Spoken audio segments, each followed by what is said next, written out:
While Lovecraft's work may be best known for the unknowable cosmic beings that it introduced, there are plenty more terrors lurking where you'd least expect it, in the souls of horrible people. I suppose that's where we find most horrors, but the abominations and ancient beasts kind of overshadow the humans in Lovecraftian work. That doesn't make them any less awful and fearsome though. So today we'll pay respects to the people who managed to cause as much chaos as many magnificent monsters. Hello horror heads and welcome back to the scariest channel on YouTube, Top 5 Scary Videos. I'm your horror host Keegan Hughes, and today we're going to be taking a look at the top 5 scary Lovecraftian villains. No gods, no masters, but people.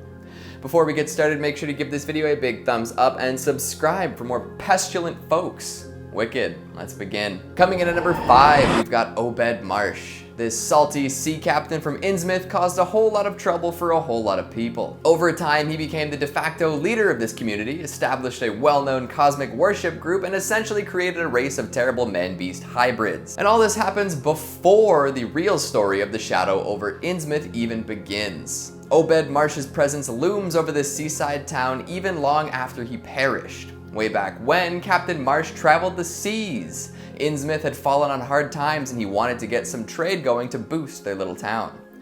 In these travels, he came across a tribe that was prosperous, almost too prosperous. They had limitless fish, an abundance of gold, and religious items with strange creatures engraved upon them. Marsh discovered that this tribe had been sacrificing their people to the ancient fish race known as the Deep Ones in exchange for wealth and prosperity. The deal they made with the Deep Ones also involved fulfilling a ritual, creating near immortal human fish hybrids and eventually rising up to overthrow humanity with an army of Shoggoths. Obed Marsh thought all this sounded pretty good, so he learned the rites and brought this style of worship back to Innsmouth.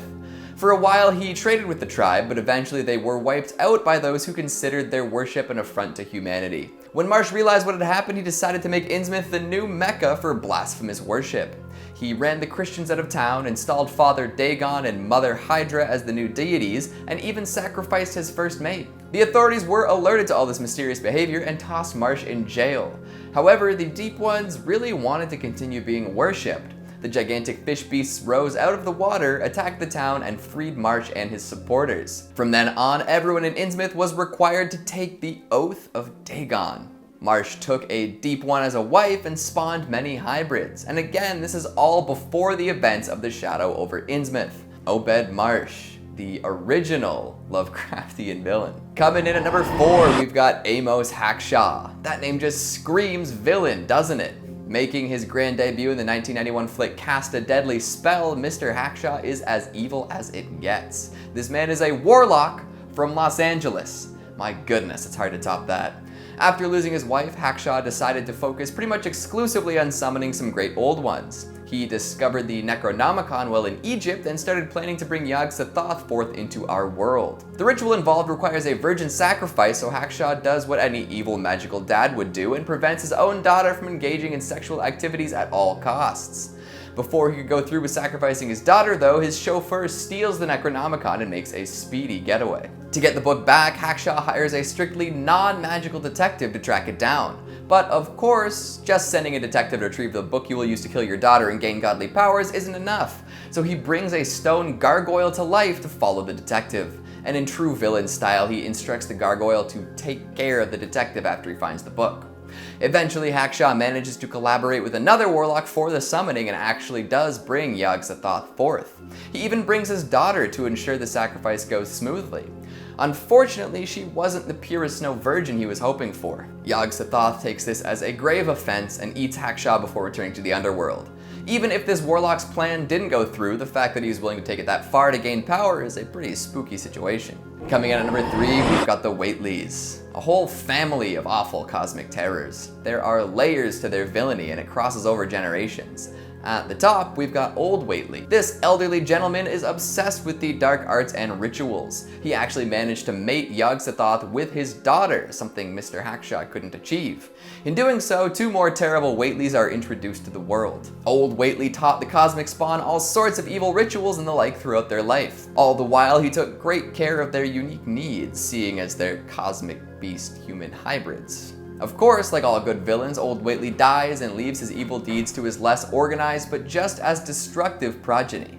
Next up is Wilbur. This young Whateley is a terrifying, stinky humanoid who matures way too fast, like full adulthood in a matter of years. He doesn't really know how to get on in the world without old Whateley, but still wants to summon some abominations, so he visits Miskatonic U to snag a copy of the Necronomicon. The scholars on deck are understandably wary and prevent him from borrowing the blasphemous book, but a series of tut-tuts and no's from a bunch of bookworms has never stopped the villain before, so Wilbur sneaks in late at night to steal the tome. Too bad a guard dog didn't like the smell of him. Wilbur is attacked by a dog, dies, and melts into nothing, leaving the final Whateley alone in a barn. This horror doesn't have a name nor a concrete form. While Wilbur was more man than beast, this is definitely more Yogg than Whateley.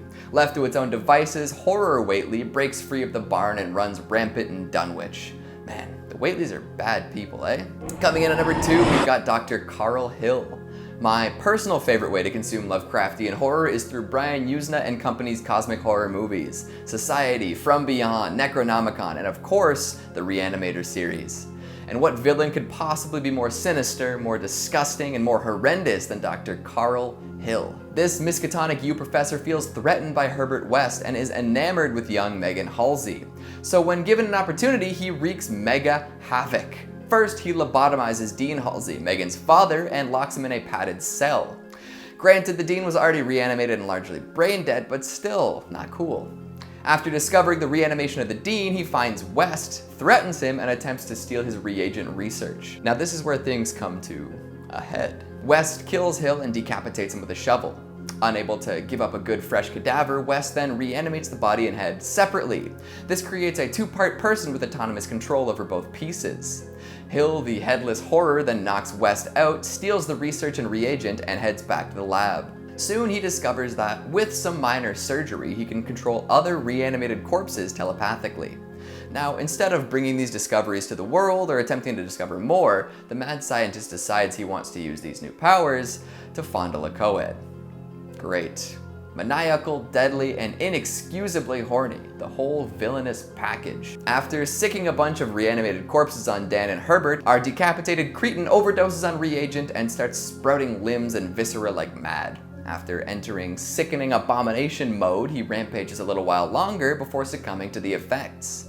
Until the sequel, that is. And finally, at number 1, we've got Sutter Cane.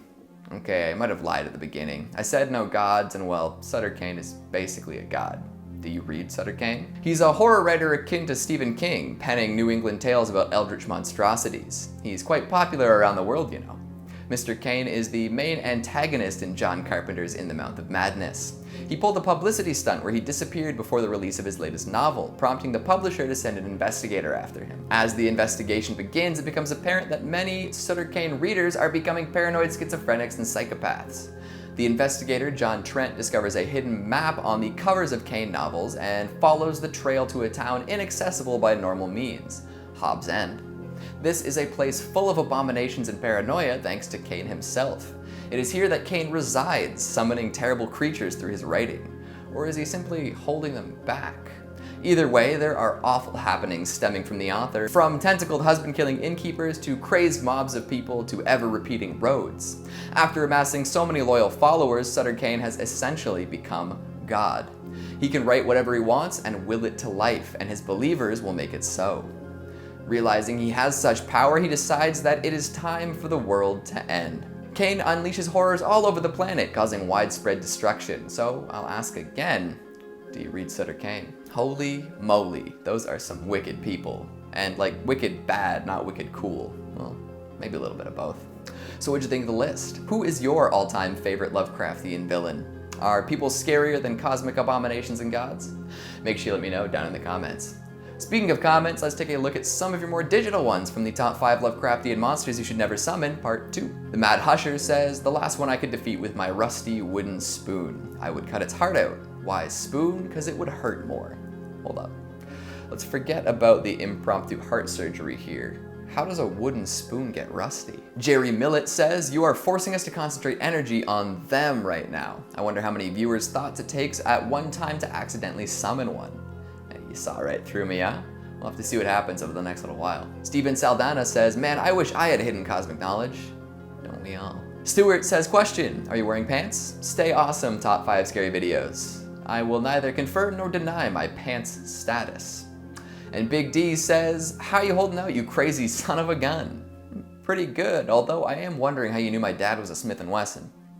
And that's all the time we have for today. Before I check into a Slovakian hostel, make sure to give this video a big thumbs up and subscribe for more horrendous hijinks. Thanks for watching, and I'll see you next time.